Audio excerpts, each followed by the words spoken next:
जा रहे हैं वह केवल एक कथा नहीं है, वह उन टूटे हुए दिलों की पुकार है जो हर सोमवार शिवलिंग के सामने आंखों में आंसू और मन में विश्वास लेकर बैठ जाते हैं। यह कथा उन स्त्रियों की है जो समाज से नहीं अपने भाग्य से लड़ती है और हर बार हारकर भी भगवान शिव के चरणों में हार मानकर बैठ जाती है।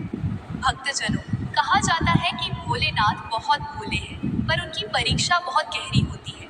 वे जल्दी कुछ नहीं देते, लेकिन जब देते हैं तो जीवन की दिशा बदल देते हैं। आज की यह 16 सोमवार व्रत की असली और प्राचीन कथा आपको यह सिखाएगी कि भगवान शिव केवल व्रत से प्रसन्न नहीं होते, वे उस मन को देखते हैं जो व्रत करते समय भी टूटकर उन पर ही भरोसा करता है। भक्तजनों, यह कथा उस स्त्री की है जिसे संतान का वरदान मिला और जब सब कुछ छिन गया तब भी जिसने शिव का हाथ नहीं छोड़ा। कृपा करके इस कथा को बीच में अधूरा मत छोड़िएगा, क्योंकि कहा जाता है कि 16 सोमवार की कथा जो पूरी श्रद्धा से सुनता है उसकी अधूरी मनोकामनाओं का रास्ता स्वयं महादेव खोल देते हैं। यदि आप जीवन में विवाह की बाधा से परेशान हैं, संतान सुख की कामना रखते हैं या मन में कोई ऐसी पीड़ा है जो किसी से कही नहीं जाती, तो यह कथा आपके लिए नहीं, आपके जीवन के लिए है। कथा शुरू करने से पहले बस एक छोटी सी प्रार्थना है। अपने मन में किसी एक इच्छा को रख लीजिए और पूरे विश्वास के साथ कहिए। और भक्तजनों, यदि आपके मन में सच्ची श्रद्धा है तो कथा सुनते समय इस चैनल को सब्सक्राइब जरूर करें। कथा अच्छी लगे तो लाइक करें और अपने परिवार व प्रियजनों के साथ शेयर करें, ताकि सोमवार की यह दिव्य कृपा औरों तक भी पहुंचे। जय भोलेनाथ। अब शुरू होती है आज की कथा।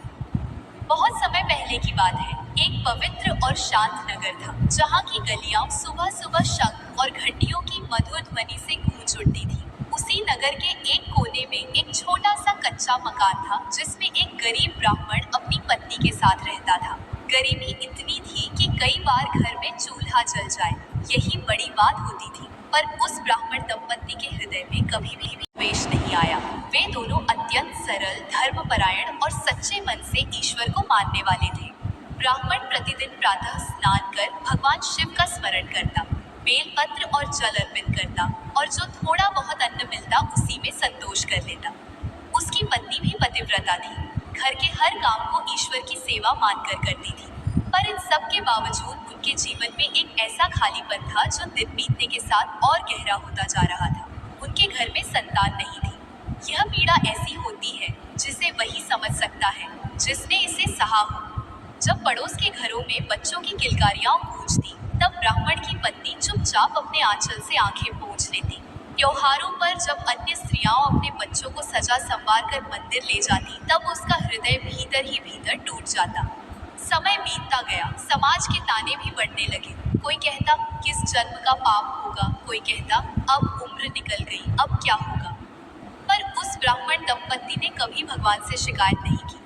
वे बस चुपचाप अपना दुख सहते रहे और हर सोमवार शिवजी के सामने सिर झुका देते। एक दिन की बात है, सावन का महीना चल रहा था। सोमवार का दिन था, चारों ओर हरियाली थी, बादलों की हल्की हल्की गड़गड़ाहट सुनाई दे रही थी। ब्राह्मण की पत्नी ने मन में एक गहरी वेदना के साथ शिवलिंग के सामने बैठकर कहा, हे महादेव, यदि इस जन्म में संतान सुख मेरे भाग्य में नहीं है तो मुझे इतनी शक्ति दे दो कि मैं इस पीड़ा को सह सकूं, और यदि आपने कुछ भी मेरे लिए रखा है तो बस आपकी इच्छा पूरी हो। उस दिन पहली बार उसने आंसुओं के साथ प्रार्थना की। उसी क्षण उसके मन में किसी ने जैसे धीरे से कहा, सोमवार का व्रत करो, श्रद्धा से, नियम से। उसने यह बात अपने पति को बताई। ब्राह्मण ने भी इसे शिव की प्रेरणा माना। उसी दिन उन्होंने निश्चय किया कि वे सोमवार का व्रत पूरे नियम और श्रद्धा से करेंगे, बिना किसी दिखावे के, बिना किसी स्वार्थ के। पहला सोमवार आया, दोनों ने प्रातः स्नान किया, सफेद वस्त्र धारण किए, शिवलिंग पर जल, बेलपत्र, धतूरा और पुष्प अर्पित किए। ब्राह्मण की पत्नी ने दिन भर अन्न जल का त्याग रखा। शाम को दीप जलाकर शिवजी की आरती की। मन में बस एक ही भाव था, हे भोलेनाथ, जो आप ठीक समझे वही हो। एक सोमवार बीता, फिर दूसरा, फिर तीसरा। हर सोमवार के साथ उनका विश्वास और गहरा होता गया, पर अभी भी कोई संकेत नहीं मिला। कई बार मन डगमगाने लगता। पत्नी सोचती, क्या सच में मेरी सुनवाई हो रही है? पर फिर ही पल वह अपने मन को समझाती, महादेव देर करते हैं पर अंधेर नहीं। समय के साथ ब्राह्मण की आर्थिक स्थिति और बिगड़ गई। कई बार तो घर में खाने को कुछ भी नहीं होता, फिर भी सोमवार के दिन वे व्रत नहीं छोड़ते। पत्नी कई बार भूख से कांपती, पर शिवलिंग के सामने खड़ी होकर अपने आंचल से पसीना पोंछ लेती और मन ही मन कहती, हे शिव, ये भूख भी आपकी दी हुई है। इसी तरह कई वर्षों तक उन्होंने सोमवार व्रत किया। कभी किसी से यह नहीं कहा कि हम व्रत कर रहे हैं, कभी किसी से सहायता नहीं मांगी। एक दिन जब सावन का अंतिम सोमवार था, ब्राह्मण की पत्नी अत्यंत दुर्बल हो चुकी थी। फिर भी वह प्रातः उठी, स्नान किया और शिवजी के सामने बैठ गई। आज उसके मन में कोई शब्द नहीं थे, कोई मांग नहीं थी, बस आंखों से आंसू बह रहे थे। उसी रात जब दोनों गहरी नींद में थे, ब्राह्मण को स्वप्न आया। उसने देखा कि कैलाश पर्वत पर दिव्य प्रकाश फैला है। भगवान शिव अपने त्रिनेत्र से उसे देख रहे हैं। उनका स्वर गंभीर और करुणा से भरा था। हे ब्राह्मण, तुम्हारी श्रद्धा ने हमें प्रसन्न कर दिया है। तुमने कभी नियम नहीं तोड़ा, कभी विश्वास नहीं छोड़ा। तुम्हें संतान का वरदान दिया जाता है। ब्राह्मण की आंख खुली। वह कांपते हाथों से उठ बैठा, पत्नी को जगाया और स्वप्न सुनाया। पत्नी की आंखों में पहली बार वर्षों बाद आशा की चमक दिखी। दोनों ने शिवजी को नमन किया। कुछ समय बाद ब्राह्मण की पत्नी ने गर्भ धारण किया। यह समाचार पूरे नगर में फैल गया। लोग आश्चर्य करने लगे। वही लोग लिखते थे, अब कहने लगे, ये तो शिव की सच्ची कृपा है। समय पूरा हुआ और एक शुभ दिन एक सुंदर कन्या का जन्म हुआ। कन्या के जन्म के साथ जैसे उस घर में उजाला भर गया। वर्षों की तपस्या, आंसू और धैर्य का फल उन्हें मिल चुका था। पर कथा यहाँ समाप्त नहीं होती। यहीं से कथा का असली मोड़ शुरू होता है। कन्या के जन्म के साथ उस छोटे से घर में जैसे साक्षात लक्ष्मी ने प्रवेश कर लिया। जिस आंगन में कभी उदासी और सन्नाटा पसरा रहता था, वहां अब किलकारियों की मधुर ध्वनि गूंजने लगी। ब्राह्मण और उसकी पत्नी की आंखों में वर्षों बाद सच्ची नींद और चेहरे पर सुकून दिखाई देने लगा। वे हर दिन उस कन्या को देखकर यही सोचते, ये हमारी नहीं, भोलेनाथ की अमानत है। कन्या अत्यंत सुंदर थी। उसका मुख चंद्रमा सा शीतल और आंखें ऐसी जैसे उनमें करुणा भरी हो। जैसे जैसे वह बड़ी होती गई, उसका स्वभाव भी अत्यंत शांत, सेवाभावी और संस्कारी होता गया। वह कभी किसी से ऊंची आवाज में बात नहीं करती, न ही किसी का अपमान करती। माता पिता ने उसे सदा यही सिखाया कि हम जो कुछ भी हैं, वह भगवान शिव की कृपा से है।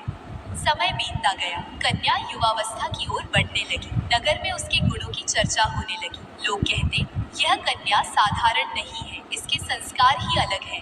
ब्राह्मण और उसकी पत्नी भी अब विवाह की चिंता करने लगे, पर उनके मन में एक बात हमेशा बनी रहती, जिस कन्या को शिव ने दिया है, उसके जीवन का हर निर्णय भी उन्हीं के हाथ में होना चाहिए।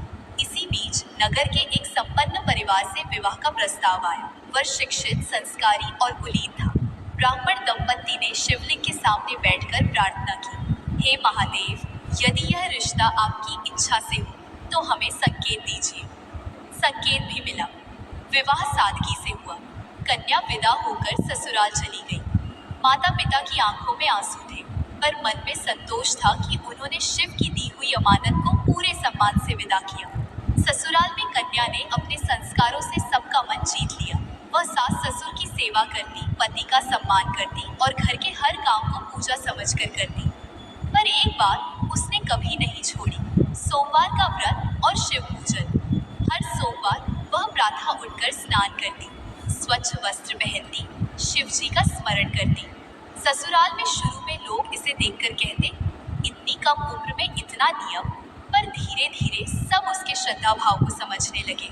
कुछ समय बाद कन्या गर्भवती हुई। पूरे घर में प्रसन्नता फैल गई, पर नियति की परीक्षा अभी बाकी थी। गर्भ के दिनों में उसकी तबीयत कमजोर रहने लगी, शरीर थकने लगा, पर मन अब भी शिव में ही लगा रहता। एक सोमवार आया, शरीर बहुत दुर्बल था। सास ने कहा, आज व्रत मत रखो बहू, इस हालत में व्रत ठीक नहीं। कन्या असमंजस में पड़ गई। एक ओर शरीर की कमजोरी, दूसरी ओर वर्षों से चला आ रहा नियम। उसने मन ही मन शिव से कहा, हे महादेव, आप ही रास्ता दिखाइए। उस दिन उसने व्रत तो रखा, पर पूजन में मन पूरी तरह स्थिर नहीं हो पाया। मन में डर, चिंता और थकान का भाव आ गया। यही वह छोटी सी चूक थी जो आगे चलकर बहुत भारी पड़ने वाली थी। कुछ ही दिनों बाद उसने एक सुंदर पुत्र को जन्म दिया। घर में खुशी की लहर दौड़ गई, पर यह खुशी ज्यादा दिनों तक टिक नहीं पाई। बालक कुछ ही समय बाद अचानक बीमार पड़ गया।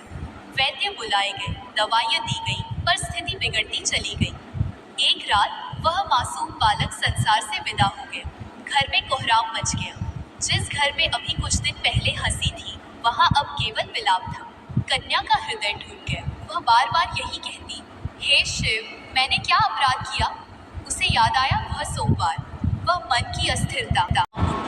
वह समझ गई कि व्रत केवल शरीर से नहीं, मन से भी पूरा होना चाहिए। दुख से व्याकुल होकर वह अपने मायके चली आई। माता पिता ने बेटी की दशा देखी तो उनका कलेजा फट गया। बेटी फूट फूट कर रोती हुई बोली, माँ, पिताजी, मैंने कहीं ना कहीं शिव के नियम में कमी की है। ब्राह्मण ने उसे समझाया, बेटी, महादेव दंड देने वाले नहीं हैं, वे तो करुणा के सागर हैं। परीक्षा लेते हैं ताकि श्रद्धा और गहरी हो। माता ने बेटी को अपने आंचल में छुपा लिया और कहा, जो शिव देते हैं वही शिव वापस भी लेते हैं, लेकिन उनकी लीला हमेशा किसी बड़े कल्याण के लिए होती है। उस रात कन्या ने दृढ़ निश्चय किया। उसने निश्चय किया कि वह पूरी श्रद्धा, पूरे नियम और पूरे मन से फिर से सोमवार व्रत करेगी। कोई डर नहीं, कोई शिकायत नहीं, बस समर्पण। उसने शिवलिंग के सामने बैठकर कहा, हे भोलेनाथ, यदि आपने मुझसे कुछ छीना है तो मुझे इतना सामर्थ्य दीजिए कि मैं इसे आपकी इच्छा समझकर स्वीकार कर सकूं, और यदि आपकी कृपा शेष है तो मुझे फिर से अपने चरणों में स्थान दीजिए। यहीं से उसके जीवन में एक नया अध्याय शुरू होता है। अब व्रत केवल इच्छा के लिए नहीं, समर्पण के लिए था। मायके के उसी शांत आंगन में बैठी वह कन्या अब पहले जैसी नहीं रही थी। उसकी आंखों में दर्द था, पर उस दर्द के नीचे एक दृढ़ निश्चय भी जन्म ले चुका था। उसने अपने जीवन की सबसे बड़ी सीख उसी क्षण पाली थी कि भगवान से मांगने का अधिकार तभी है जब मन पूरी तरह उनके चरणों में समर्पित हो। अगले ही सोमवार से उसने फिर से व्रत आरंभ किया, पर इस बार व्रत का स्वरूप बदल चुका था। अब यह व्रत किसी कामना के लिए नहीं, बल्कि अपने मन को शुद्ध करने के लिए था। वह प्रातः बहुत पहले उठ जाती। घर के सभी लोग सोए रहते, तब वह स्नान कर गीले केशों में ही शिवलिंग के सामने बैठ जाती। न कोई दिखावा, न कोई बाहरी आडंबर, बस शांत स्वर में शिव नाम का जप और आंखों से बहते आंसू। वह शिव से कहती, हे महादेव, अब मुझे कुछ भी नहीं चाहिए। जो कुछ आपने दिया था उसे मैंने खो दिया। अब बस इतना दीजिए कि मैं आपकी हर लीला को स्वीकार कर सकूं। दिन भर वह मौन में रहती, न किसी से शिकायत, न किसी से अपेक्षा। यदि कोई उसे दुख की बात पूछता तो वह बस इतना कहती, सब भोलेनाथ की इच्छा है। मायके में लोग उसे समझाते, इतना कठोर व्रत मत रखो बेटी, शरीर भी तो साथ चाहिए। पर वह मुस्कुराकर कहती, शरीर टूटे तो टूट जाए, पर मन शिव से अलग न हो। धीरे धीरे उसका जीवन तपस्या बन गया। उसकी तपस्या में कोई शोर नहीं था, पर उसकी नीरवता में बहुत गहराई थी। इधर ससुराल में भी उसका हाल जाना गया। पति को अपनी पत्नी की तपस्या का पता चला तो वह भीतर से विचलित हो उठा। वह जानता था कि उसकी पत्नी साधारण स्त्री नहीं है। वह स्वयं भी सोमवार के दिन शिव मंदिर जाने लगा, पर उसके मन में अब भी एक कसक थी, क्या मेरी भूल से यह सब हुआ? समय बीतता गया। कन्या के व्रत पूरे कई सोमवार बीत चुके थे। शरीर दुबला हो गया था, पर चेहरे पर एक अद्भुत शांति उतर आई थी। अब उसकी आंखों में प्रश्न नहीं थे, बस स्वीकार था। एक दिन की बात है, वह शिवलिंग के सामने बैठी थी। अचानक उसे ऐसा लगा जैसे मंदिर में कोई अदृश्य शीतल हवा बह रही हो। दीपक की लौ स्थिर हो गई। उसके मन में एक स्वर गूंजा, डरो मत। वह चौंक गई, आंखें खोलकर देखा, कुछ भी असामान्य नहीं था, पर हृदय के भीतर जैसे किसी ने हाथ रख दिया हो। उस रात उसे स्वप्न आया। उसने देखा एक विशाल प्रकाश, और उस प्रकाश के बीच भगवान शिव खड़े हैं। उनके मुख पर वही करुण मुस्कान। भगवान शिव ने कहा, बेटी, तूने व्रत रखा, पर पहले उसमें अपेक्षा थी। अब तूने व्रत रखा है, पर उसमें समर्पण है। यही व्रत का वास्तविक स्वरूप है। वह स्वप्न में ही उनके चरणों में गिर पड़ी। उसके मुंह रहे थे। भगवान शिव ने आगे कहा, तेरी परीक्षा अभी पूरी नहीं हुई है, पर अब तू अकेली नहीं है। सुबह जब उसकी आंख खुली तो उसका मन बहुत हल्का था। दुख वही था, पर दुख अब बोझ नहीं लग रहा था, जैसे किसी ने उसे संभाल लिया।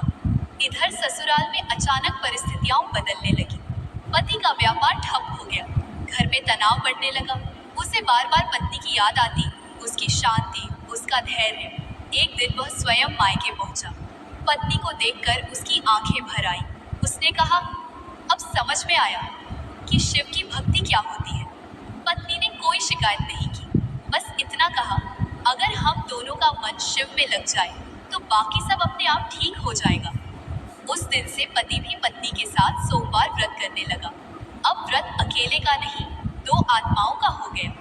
दोनों साथ बैठकर शिवलिंग पर जल चढ़ाते, दोनों साथ मौन रखते, दोनों साथ समर्पण सीखते। समय फिर बीतने लगा, पर इस बार समय के साथ उनका विश्वास कम नहीं हुआ और गहरा होता गया। एक सोमवार जब दोनों ने मिलकर व्रत पूरा किया, रात को शिव मंदिर में किसी साधु का आगमन हुआ। उस साधु ने कन्या को देखकर कहा, तेरी परीक्षा अब अंतिम चरण में है, धैर्य रखना। यह सुनकर उन्हें न डर था न उत्सुकता, बस विश्वास था। दोनों के मन में कोई प्रश्न नहीं था, कोई भय नहीं था, केवल एक गहरी शांति थी जो भीतर ही भीतर फैलती जा रही थी। उन्होंने साधु को प्रणाम किया, पर कोई उत्तर नहीं मांगा, क्योंकि जिसने शिव पर स्वयं को छोड़ दिया हो वह उत्तर नहीं, आदेश की प्रतीक्षा करता है। अगले कुछ सप्ताह उनके लिए कठिन ही होने लगे। कोई कहता, इतना व्रत करने से क्या मिला, कोई हंसकर बोल देता, ईश्वर अगर देता तो पहले ही दे देता। कन्या ये सब सुनती, पर मन में कोई हलचल नहीं होती। वह जान चुकी थी कि श्रद्धा की परीक्षा सबसे पहले समाज लेता है, और जो समाज की बातों में डगमगा जाए वह ईश्वर के दरबार तक नहीं पहुंच पाता। एक सोमवार आया, आकाश में बादल घिरे थे, हवा में अजीब सी नमी थी। उस दिन दोनों ने व्रत रखा। पूजा के समय कन्या का मन अचानक भारी हो गया, शरीर कांपने लगा, आंखों के आगे अंधेरा सा छा गया। पति घबरा गया, आज व्रत छोड़ दो, तुम्हारी तबीयत ठीक नहीं है। कन्या ने धीमे स्वर में कहा, आज नहीं, आज अगर छोड़ा तो सब व्यर्थ हो जाएगा। उसने किसी तरह पूजा पूरी की। शाम होते होते उसकी हालत और बिगड़ गई। उसे तेज बुखार आ गया, घर में हड़कंप मच गया। वैद्य बुलाए गए, औषधियां दी गई, पर आराम नहीं मिला। रात गहराती गई और उसकी सांसें उखड़ने लगी। पति मंदिर की ओर दौड़ा, शिवलिंग के सामने गिरकर रोते हुए बोला, हे भोलेनाथ, अब और परीक्षा मत लो। अगर दोष मुझसे हुआ हो तो मुझे दंड दो। उसी क्षण मंदिर के दीपक की लौ तेज हो गई, जैसे किसी ने अदृश्य रूप से दीपक को छू लिया हो। बाहर बारिश तेज हो गई, पर मंदिर के भीतर एक अलौकिक शांति फैल गई। उधर घर में कन्या की आंखें बंद थीं, पर उसके मन में कोई भय नहीं था। उसे लगा जैसे कोई शीतल हाथ उसके मस्तक पर रखा गया। वह भीतर ही भीतर बोली, हे शिव, अब मैं पूरी तरह आपकी हूँ। तभी उसे एक दृश्य दिखा। उसने देखा एक उजला मार्ग जिसके अंत में शिवलिंग से प्रकाश फूट रहा है। उसी प्रकाश में एक बालक खड़ा है, वही बालक जो पहले जन्म में उसे छिन गया था। बालक मुस्कुराया और बोला, माँ, अब दुख मत करो। उसकी आंखों से आंसू बहने लगे। वह दृश्य धीरे धीरे विलीन हो गया। उसी समय घर में अचानक उसका बुखार उतरने लगा, सांसें सामान्य होने लगी। वैद्य आश्चर्यचकित थे। पति दौड़ता हुआ आया। उसने पत्नी को होश में देखा तो उसकी आंखों से अविरल आंसू बहने लगे। अगली सुबह जब आकाश साफ हुआ, साधु फिर प्रकट हुए। उन्होंने शिवलिंग के सामने बैठकर कहा, आज व्रत का फल निकट है, पर याद रखना, फल उसी को मिलता है जो अहंकार शून्य हो। उस दिन कन्या और उसके पति ने अंतिम बार सोमवार व्रत पूरे नियम से किया। न कोई इच्छा, न कोई प्रार्थना, बस मौन। पूजा के बाद दोनों ने साधु को अन्न अर्पित किया। साधु ने मुस्कुराकर आशीर्वाद दिया और कहा, जो खोया था वह लौटेगा, पर पहले से अधिक पवित्र रूप में। साधु के जाते ही घर में एक अद्भुत सुगंध फैल गई, जैसे चंदन और बेलपत्र की खुशबू मिलकर हवा में घुल गई। पड़ोसी भी आश्चर्य करने लगे। रात को दोनों को एक साथ स्वप्न आया।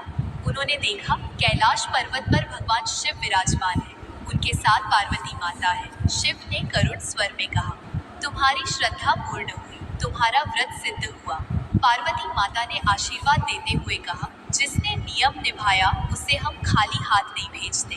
दोनों की आंखें खुली, हृदय आनंद से भर गया। उन्हें समझ आ गया, अब कृपा प्रकट होने वाली है। स्वप्न के बाद की सुबह कुछ अलग थी। हवा में एक ठहराव था, जैसे प्रकृति स्वयं भी किसी निर्णय की प्रतीक्षा में हो। कन्या ने आंखें खोली तो मन में अद्भुत शांति थी। न उत्सुकता न भय, बस एक निश्चल भरोसा। उसने अपने पति की ओर देखा। उसके चेहरे पर भी वही स्थिरता थी जो लंबी तपस्या के बाद आती है। दोनों बिना बोले उठे, स्नान किया, शिवलिंग के सामने दीप प्रज्वलित किया। उस दिन पूजा में कोई विशेष शब्द नहीं थे, न लंबा जप, न मंत्रों का आडंबर, बस जल, बेलपत्र और मौन। ऐसा मौन जिसमें हृदय स्वयं ही बोल उठता है। समय बीतने लगा। घर में साधारण सी दिनचर्या चल रही थी, पर भीतर कुछ बदल चुका था। पति का रुका हुआ काम धीरे धीरे चलने लगा। जिन लोगों ने पीठ पीछे बातें की थी, वही अब सहायता के लिए आगे आने लगे। कन्या सब देखती, पर मन को कहीं नहीं बांधती। वह जान चुकी थी, कृपा जब आती है तो शोर नहीं करती। कुछ ही समय बाद कन्या को अपने शरीर में परिवर्तन का अनुभव होने लगा। उसने किसी से कुछ नहीं कहा, केवल शिवलिंग के सामने बैठकर सिर झुका दिया। कुछ दिन बीते, तब वैद्य ने बताया वह फिर से गर्भवती है। यह समाचार घर में आया, पर इस बार न उछालता न दिखावा। दोनों ने बस एक दूसरे की ओर देखा और आंखों में कृतज्ञता उतर आई। कन्या ने उसी क्षण मन में एक वचन लिया, यदि इस बार संतान मिली तो इसे अपने नहीं, शिव का समझूंगी। गर्भ के दिन इस बार भी आसान नहीं थे, पर अंतर यह था कि अब मन में कोई डर नहीं था। सोमवार का व्रत वह पूरी श्रद्धा से करती रही, पर अब व्रत बोझ नहीं, आनंद बन चुका था। सास, ससुर, पति सबने मिलकर उसका साथ दिया। घर में पहली बार ऐसा लगा जैसे तपस्या का फल परिवार को जोड़ रहा हो। समय पूर्ण हुआ। एक शुभ सोमवार की रात्रि, जब आकाश में चंद्रमा पूर्णिमा सा चमक रहा था, कन्या ने एक स्वस्थ और तेजस्वी पुत्र को जन्म दिया। बालक के रोने की आवाज के साथ ही घर में जैसे वर्षों का सन्नाटा टूट गया। उस क्षण कन्या की आंखों से आंसू बहे, पर ये आंसू दुख के नहीं थे। उसने बालक को हृदय से लगाया और धीरे से कहा, हे महादेव, यह आपका प्रसाद है। समाचार फैलते ही वही लोग जो कभी ताने देते थे, आशीर्वाद देने आए। कोई बोला, यह तो सच्चे व्रत का फल है। किसी ने कहा, सोमवार का व्रत खाली नहीं जाता। कन्या ने किसी को कुछ नहीं समझाया। उसने जान लिया था कि जिसे समझना होता है वह देखकर ही समझ जाता है। समय के साथ बालक बड़ा होने लगा। उसमें अद्भुत शांति और तेज था। कन्या उसे गोद में लेकर हर सोमवार शिवलिंग के सामने बैठती और मन ही मन कहती, हे भोलेनाथ, इसे अहंकार से दूर रखना। अब घर में समृद्धि भी आने लगी थी, पर कन्या का स्वभाव वैसा ही सरल रहा। उसने कभी व्रत का घमंड नहीं किया। वह स्त्रियों से बस इतना कहती, व्रत संख्या से नहीं, निष्ठा से पूरे होते हैं। एक दिन वही साधु फिर आए।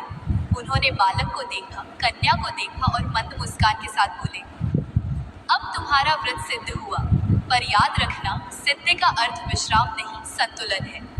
कन्या ने प्रणाम किया।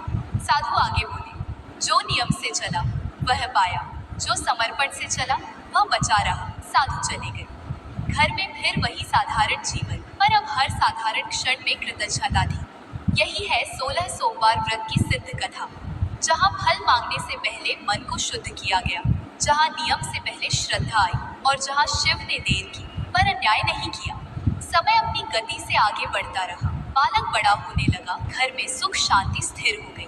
पर कन्या के जीवन में सबसे बड़ा परिवर्तन बाहर नहीं, भीतर हो चुका था। अब वह स्वयं को किसी फल की अधिकारी नहीं मानती थी। उसने जान लिया था कि जो मिला वह शिव की दया है, और जो छिन गया था वह भी उसी दया का एक रूप था। हर सोमवार वह अब भी शिवलिंग के सामने बैठती, पर अब उसके हाथों में मांग की थाली नहीं होती थी, बस एक दिया, थोड़ा सा जल और बेलपत्र।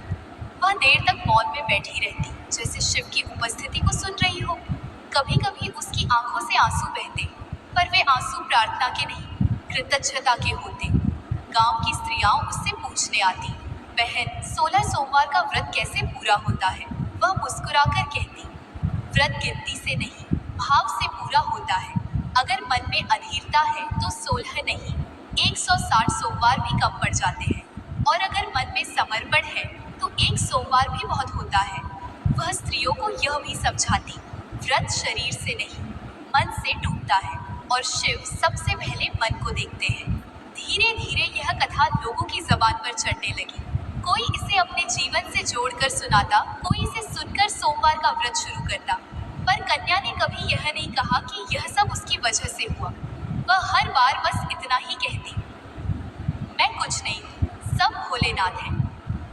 एक सावन के सोमवार जब मंदिर में भीड़ थी, कन्या ने बालक का हाथ पकड़कर शिवलिंग के सामने बैठाया।